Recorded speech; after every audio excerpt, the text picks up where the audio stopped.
And good day. Thank you for joining us for the Viking Coaches Show. Jamie Shell here with the Avery Journal-Times, here virtually with head coach John Gage of the Avery Vikings varsity boys basketball team. Coach, it's been a long time since we've seen your guys in action. It's been already more than 2 weeks. And, of course, just in our conversation just prior to come on, we've learned that, of course, the Polk game's been postponed for the day we're recording this on this Friday morning. I know that's got to be frustrating in one way. Of course, if you've got guys that have been a little bit banged up, I guess it helps them with healing a little bit. But overall, just kind of how's the attitude of your guys? How chomping at the bit are they to get back on the floor right now? And how are you guys dealing with these different postponements and delays, if you will? It is frustrating that the guys, I mean, simply put, they want to play. They're a little wound up, a little antsy, which is understandable. Guys, I mean, they get antsy for the two practices you get in between two games on a normal week when you have two games. So when you have a 2-week layoff like this, it's quite a bit of a challenge. It's a good point about the health stuff, because when you see our guys running around in practice right now, they do look more like their former selves, I would say, where they are a little bit closer to 100%. So that's encouraging. It's a little frustrating in the sense of, I thought we had been playing some really good basketball going into this layoff. And so to have that time off, in some ways, yes, it's a good thing in terms of you're getting to get some practice and rest up and stuff like that. But also it's not really a true honest to goodness practice in a lot of instances, because you're kind of finding out through no fault of anybody, just the circumstances being what they are, but you're finding out a couple hours beforehand, hey, we're able to practice at this time for an hour, figure it out. And then, it's a mad scramble at that point. So, and, there are guys that either can't get out of their driveway, or that are, it's too last minute, they're not able to get a ride over there, et cetera, et cetera. So it's a little dysfunctional. So, but again, you can't really be surprised. That's kind of the nature of the beast, coaching basketball and playing basketball at Avery County. This time of year, it's going to be a scramble. The schedule's going to change, and it's a good test to be able to adapt to it. So, summarizing a long answer, I would say, guys are a little frustrated, but also excited, because they understand that we got some big games coming up for us, and they they won't have a lot of practice now. It's going to be just a lot of games they're trying to get in. So that they do get to have the fun part, and they're excited to get to go. Disappointed they don't get to go to Polk today, obviously, but we'll get that game in, and we're excited to move forward. Talking about not only the Avery schedule, but the other teams in the conference, the teams you're going to be playing. Can you kind of shed a little light on whether those teams are also experiencing similar delays, or teams like Polk or Hendersonville that might be quote unquote off the mountain? Are they getting games in that you're not? Can you kind of update us a little bit on where that kind of is right now? Yeah. So, excuse me, I can't speak with 100% certainty. In terms of all the cancellations that they've had, things of that nature. I can say that pretty much every team in the conference besides us has played games during this time frame. Perfect example being Mitchell and Heritage playing yesterday evening. So, which, to be fair, that was outlet or avenue we had explored as a possibility, but Polk had Madison they were playing last night, so that was not something we were able to do. But yeah, so we're the only team that has not been able to play any basketball during this time frame, and there's certain geographical considerations and things like that, I'm sure play into those decisions and things like that. But yeah, so everybody has had some cancellations over the course of this time frame, but we're the only one that has not played any basketball games over the past 2 weeks. And I know as a program, just talking to athletic director Benny Welburn, I know the I guess I don't want to say dread, but I guess the struggle, I guess, has been knowing that you have a definitive time frame you have to be finished in time by to get your conference tournament, but more specifically, you can adjust your conference tournament. Obviously, the conference has flexibility there, but your state tournament, really, that's the state's decision. And if the rest of the state has been on schedule and they're playing, say on, I don't know, Monday, February, whatever, is their first round games, and they make the decisions by Saturday for the seating, you have to have everything reported to them by them. I don't know how many people understand that per se. So I think that's important to kind of reiterate is that you do have a definitive end of date that you need to be completed by. Yeah. And that window is getting smaller and smaller as we go, I guess. Yeah. And has there been any, when that does happen, as the school or the program, any thought about, is there any potential where you have to talk to the state or have to kind of rearrange that? Or do you just feel like we just got to press our way through this? So we've got to do what we got to do. I don't guess they like to play double headers, but still, Yeah, we've tried to do everything that we can to avoid having to play 4 games in 1 week. That's the although I mean really when when we were originally scheduled to or I mean really next week we're playing Monday, Tuesday, Friday, then Monday. I mean that's pretty close to 4 games a week. But we try to avoid that as best we can. But really at the end of the day, it's no more complicated than just trying to get them in when we can. And you kind of got to understand at this time of year, which I know you do, but I mean, just in general, you got to be really, really flexible, and you got to understand that things are going to get canceled and stuff's going to have to be rearranged. So we do get them in by those deadlines. And so we are fortunate in that regard that we did have some wiggle room at the end of the regular season slate where we were able to get that Hendersonville game in on Friday, which I'm actually excited for the guys that their senior night is on a Friday at the end of the season like that. That's kind of makes a bigger stage for them. So I'm excited for our seniors for that. And then that we did have that space on the following Monday prior to conference tournament, we're able to get Polk in. So fortunate that we do have days where we're not so overloaded that it is Monday, Tuesday, but it's not Monday, Tuesday, Wednesday, and that, and we're having to, it's complete chaos. But, I do think that a lot of care has been taken to find the best possible solution. And I do think that despite the circumstances, it is it's not an easy schedule by anybody's estimation, but a more manageable schedule than it could be. Yeah, and we look at the wrestling as well, another sport, and swimming here in indoor track. These winter sports, each of them have had the same struggles as basketball as far as scheduling goes. Rescheduling of meets and tournaments and things of that nature. It's just difficult, as you said. It's typical Avery County for sure. Just kind of how the nature of the beast is here.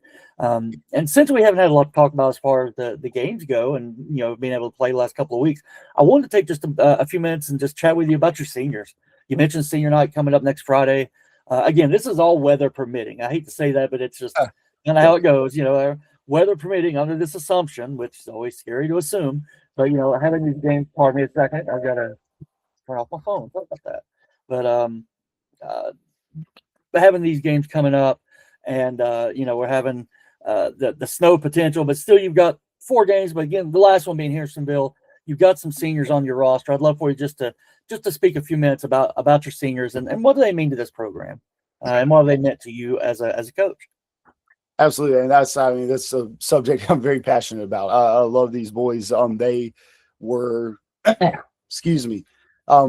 Several of them are the first class that I've been their only basketball coach during the time they've been at Avery County. When you talk about boys like Jackson Boone, Hunt Buchanan, Landon Liner, Oak and Hank were up on varsity as sophomores, so it's not necessarily the case with them, but I was their JV coach when they were freshmen. And so, I've got I don't want to speak for them, but from my perspective, a very special relationship with those guys, and they mean a whole lot to me. And they're great.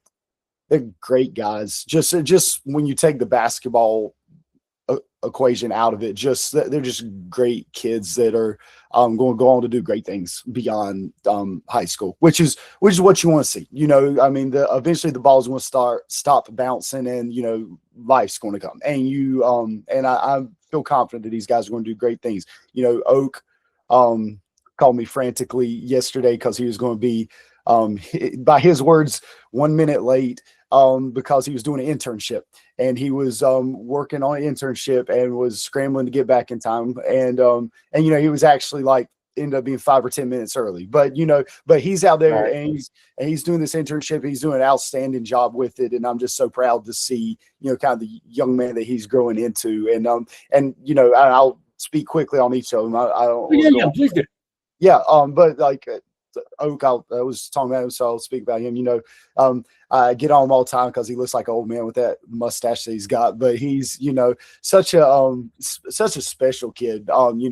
Very, I mean, obviously athletic. Everybody sees that athletic, strong, special athlete, and has been since he was a little kid. But just to see the young man he's growing to, the maturity that he has, the toughness that he has. I mean, one guy is never the reason for your success, but you can absolutely tie directly the upswing we've had over the past couple games to the intensity that he has brought to the table. And that's just been sort of a switch that's flipped with him. And he's that kind of kid that he can dictate the temperature of a room with how he approaches it. And he's always had that leadership capability in him. And, just a great kid. I'll never forget when I had to move a couple of years ago. I was living in Elk Park and I had to move to a new house, and we couldn't really afford to like pay a moving company or anything like that. So I mean, we're having to, old school, just get it ourselves.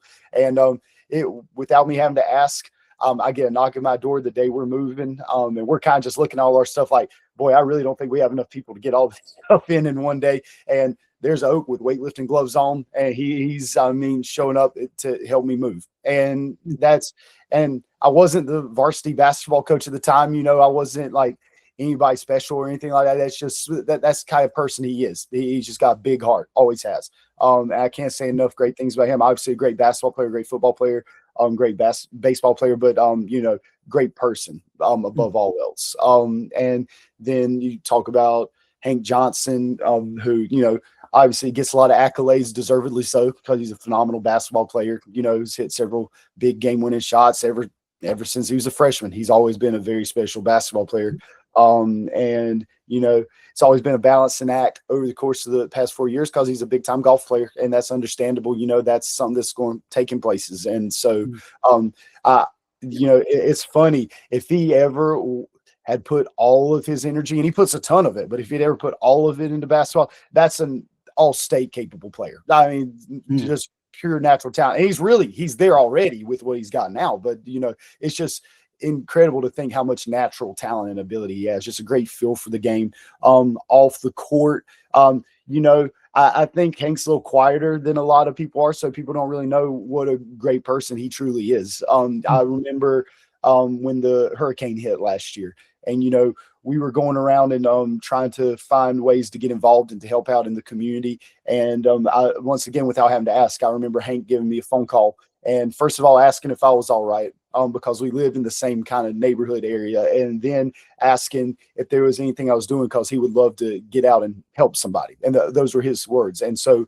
we found out they were needing volunteers over at Cranberry Middle School. And so I went and picked him up, and he went and helped me all day over there. And just to see him interacting with people and helping people out, I really don't think people know what a big heart Hank has. His brother is in our EC classes here at the high school, and the way he looks after him, it's always been something that is impressive to me, and just the maturity. And he's always been mature beyond his years. So I mean, it's funny because the other four seniors, not Hunt so much. Hunt's more mature, but the other seniors can kind of be a little wild and crazy sometimes if they can get in the right mind frame. And it's always been funny to see Hank around them because he's just so much more even keeled than them. He's kind of the balance to them. So yeah, very mature. And then to the other end of that spectrum, you got Landon Liner, who is I say that's unfair. Landon kid, everybody knows Landon. He can be loud. He can be hyper energetic. But I will say he has grown up a lot this year. You have really seen the maturity hit as a senior.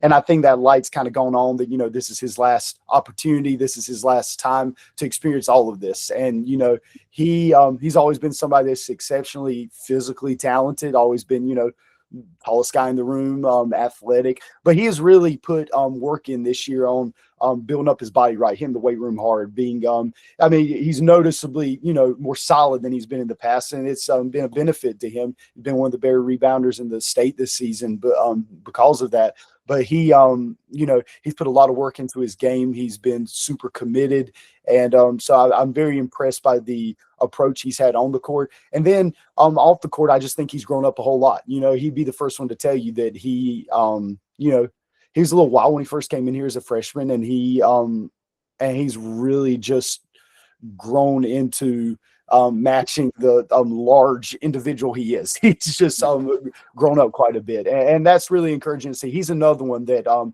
is a whole lot smarter than he's given credit for, and he's going to go on to do good things because of that. He's got a really good just instinct for things, and I'm excited to see what he does beyond basketball. And honestly, if you really wanted to, and we've had discussions about whether he wants to or not, he could play basketball beyond Avery County. That's a question of whether that's something he actually wants to do or not. But he's absolutely capable of it, and he's just a great kid, and he's a joy to coach. Then you got Jackson Boone, who, I can't say enough good things about. I was thankful to be able to have him come on the show with me a couple of weeks ago. You want to talk about truly just a great person. You take basketball out of the equation, and that's Jackson Boone. He's probably more famous for his musical forays in the Boone and Church Band and playing the bass in that. He is playing point guard for Avery County, but he's a great basketball player that's always been a little underrated in that regard. He's been incredibly good player ever since his freshman year on JV, building up all the way to varsity. I'm glad that he's able to step into a big role as a starter this year for us, and he's done a great job. Not always the things that show up. I mean, he can absolutely hit outside shots and all that stuff, but doing the stuff that is not as attractive, like playing hard defense and creating turnovers and sharing the basketball and being a shot creator for other guys. He's got great energy and just a really just silly, goofy guy off the court that it's hard not to enjoy his personality. If you know Pat Boone, which I'm sure you do, like everybody does, he's got a lot of Pat Boone in him, and it's just personality, just very sort of happy-go-lucky, silly guy that when it's time to go can be intense and turn it on. And, I've had a lot of joy getting to get to know him and coach him over the years and get to know him off the court, because he's just a great kid with a great spirit to him. And that's a kid that I believe hopes to get some kind of a job opportunity in Turfgrass when he gets out of high school. And I think he'll do a phenomenal job with that because he's just such a great all-around kid. And then I want to close with Hunt Buchanan, because he's a guy that once again does not give the accolades of the other guys, but I cannot say enough good things about Hunt Buchanan. He was a kid that nobody has put more work in this program over the past 4 years than Hunt Buchanan, and I cannot say that enough. If the gym is open and there's an opportunity to get better, Hunt's going to be there, and he's going to give you everything he's got. And he does so many little things that people don't notice. And I'm talking on the court in this sense, but it's like being in the correct position, always energetic, always with active hands, talking, making the extra pass, all those little things that add to winning. Hunt does consistently, and he plays super hard, and he is just I can't speak enough, a phenomenal young man. And he's the kind of kid you want in your program. You want a Hunt Buchanan in your program if you're going to build a successful basketball program, because he's committed. He's a great kid. He doesn't complain. He doesn't hang his head. He's harder on himself than he is on any other guy. And that's something I've always had to coach out of him back to when he was a freshman on JV, is just next play. Which is, he uplifts other guys. There's nobody, if he's not in the game, there's nobody cheering harder for the other guys that are in the game than Hunt. And then off the court, you can't say enough great things about it. Already owns his own business.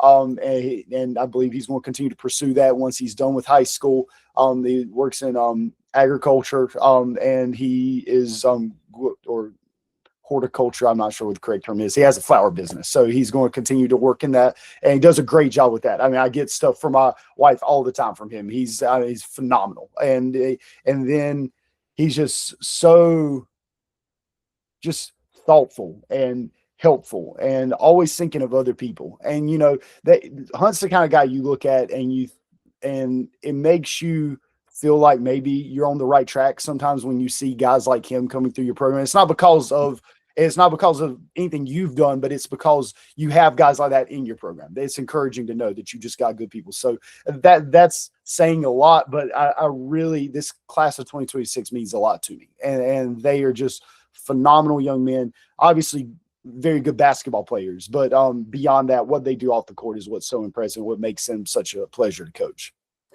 Yeah, and I would say, without getting into too much about it, at least noticing from things that took place this week, you can see how important relationships have been, and especially just hearing you speak the way you do about your seniors said a lot about the kind of relationships that coaches here foster with their players. That it is beyond the box score. It's really beyond what's on the stat sheet, and it's beyond just what people see for those 32 minutes on a varsity game night. Right. You guys are spending so much time with these players. I mean, it's countless hours. Like you say, whether it's moving in a house or buying flowers or watching them at a concert or supporting them in other items or what events, whatever it may be. Seems like there's just a really good fostering of growth and really leadership, I guess, not just from the coaches to the players, but in some ways the other way around as well. It seems like a very reciprocal relationship. For sure. Yeah. Yeah, and it's special, that coach player relationship. If you're really in it for the right reasons, that's why you get in it to begin with, is to be able to build those relationships and see them grow and hope to, run into them 10, 15 years from now and see how they're doing, see them with their family and see that, they're just doing well. And that's what it's about. Much more beyond the X's and O's, anything that'll ever happen on the court itself. That's the special part of it. And I know a trend we see at Avery from time to time are former players that wind up on the bench helping as coaches. Do you see that potential with your guys, any of the seniors you have currently that maybe could get involved with even coaching if they had that desire to do so at the future and another time? For sure. I would love that. The door is always open. I always say that too. I always say that. I've had one senior class before this so far, but it's something I always emphasize is the door's always open once you're done here. Like, we want to see you around. We want to see your practices. If you have the interest in coaching, whether it's with us, whether it's at the middle school level, wherever, I mean, we've already made efforts to get former players of ours helping out at the middle school level and coaching some of our travel teams and things like that to sort of build up those coaching skills. And absolutely. That's what it's about. We want to have that culture of what we've built together and have that continuity. Those guys that understand how we do things and how it needs to be for us to be successful. So yeah, I would love that if that comes about in the future. Absolutely, the door will be open for them for that. I so much feel thinking about that. You talk about keys to success of building a program starts from the youth levels up. And Absolutely. If you have former players who know the way your system operates, knows how to run it, teaching young kids that, I can't imagine how much, not how much easier, but how much easier the transition is for players to come up with if they already know a little bit about your system, know about how you run things. Yes, sir. I know that would have to be fantastic to have there. But we do want to mention our sponsors. They didn't do that when we started, so don't want them cutting us off. So I appreciate Big Mike's Coffee Shop. They host us usually for our coaches shows when we're able to get together over there on our weekly meetings. Having to work through virtually this morning, but we do appreciate Mike and Jackie Nelson and what they're doing in their provisions for us with their venue and especially their sponsorship for sure during football season. Just their coffee, now they have breakfast, they have lunch, they've expanded their menu. So certainly take the opportunity over on Pinola Street and enjoy the many things they have to offer as far as on their menu goes. And we appreciate their support. And of course, Kenny Johnson, the red light guy, we appreciate him so much and just his commitment to Avery athletics, and not just to his children who play basketball, but to all the kids, all the teams, his work with youth sports and his staging business. If you need something that needs a stage and needs something entertainment related, he's your guy. So we do want to encourage you to check out Johnson Staging Entertainment. Just appreciate Kenny and his work and their sponsorship as well. Coach, of course, hopefully we'll get these 4 games in next week. Next 7 days starting Monday, and we'll touch back base with you again next week, and we'll talk about kind of where we are leading, hopefully into a conference tournament pretty soon. It's knocking on the door here, and must-win season's coming. So, of course, every game's a must-win, but getting ready for this conference tournament, and there's still, I'm sure as you've told your guys, still a lot of basketball to be played. You still have half your conference schedule left, and people like 4 out of your 12, a third of your schedule you still haven't played. So a lot of things can still change as far as where you stand in the conference and kind of where you're kind of jockeying for even state tournament considerations.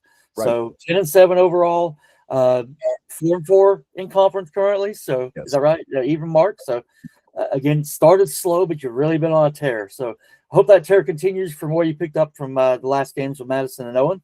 And we wish you the very best of luck. And thank you for sharing with your seniors and talking about them. And look forward to seeing them next Friday, weather permitting, for senior night at home against Hendersonville. Coach, again, thank you for the time as always, and wish you all the best and a great weekend. Look forward to seeing you guys again on Monday at Heritage. Thank you for having me. Appreciate it.